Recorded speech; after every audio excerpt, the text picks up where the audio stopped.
Charging of capacitor, यहाँ पे हम एक सर्किट ले लेंगे जिसकी वोल्टेज बैटरी की होगी वीबी, आर रेजिस्टेंस होगा, सी कैपेसिटेंस होगा, आई इक्वल टू जीरो होगा क्योंकि यहाँ पे की ओपन है तो current phloem by the battery zero हो जाएगा।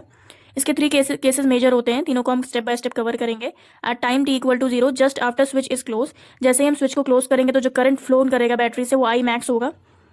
Current phloem by the resistance max हो जाएगा क्योंकि वी आर जो होगा यहाँ वी बी के इक्वल हो जाएगा, तो आई मैक्स फ्लो करेगा सर्किट में। और यहाँ पे charge on the capacitance zero हो जाएगा क्योंकि V C equal to zero हो जाएगा। यहाँ पे जो वी आर है वो वी बी के इक्वल रहेगा, तो V C equal to zero रहेगा क्योंकि सर्किट में जो इक्वेशन बनती है वो होती है V R plus V C equal to V B. जब वी आर मैक्स है तो वी सी जीरो हो जाएगा। तो यहाँ पे capacitance behave as simple wire. Note, यहाँ पे जो चार्ज अगर जीरो होता है कैपेसिटेंस पे तो उसमें कोई भी रेजिस्टेंस जो होता है वो नहीं लॉस होता है वोल्टेज का, तो उसे हम सिंपल वायर की तरह भी कंसिडर कर सकते हैं। केस टू, जब टाइम इंक्रीज करता जाएगा तो वोल्टेज ऑफ रेजिस्टेंस जो होगा वो डिक्रीज होता जाएगा और वीसी जो होगा वो इंक्रीज होता जाएगा क्योंकि चार्ज जो होगा कैपेसिटेंस पे वो कलेक्ट होने लगेगा उसकी प्लेट पर, तो अगर चार्ज इंक्रीज होगा तो वीसी भी इंक्रीज होगा।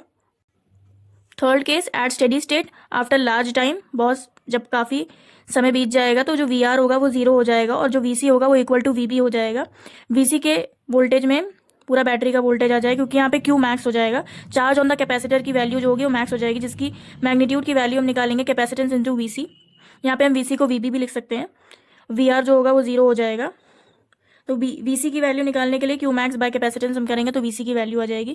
Capacitor behave as open wire, as यहाँ पे चार्ज जो होगा वो मैक्स हो जाएगा तो कैपेसिटर की जगह हम उसको ओपन वायर भी डिक्लेयर कर सकते हैं। अब ओपन वायर हो गया तो current phloem by the battery zero हो जाएगा क्योंकि करंट हमेशा लूप में फ्लो करता है और यहाँ पे लूप टूट जाएगा तो current phloem by the battery zero हो जाएगा, बट चार्ज जो होगा वो कैपेसिटेंस में मैक्स कलेक्ट हो जाएगा।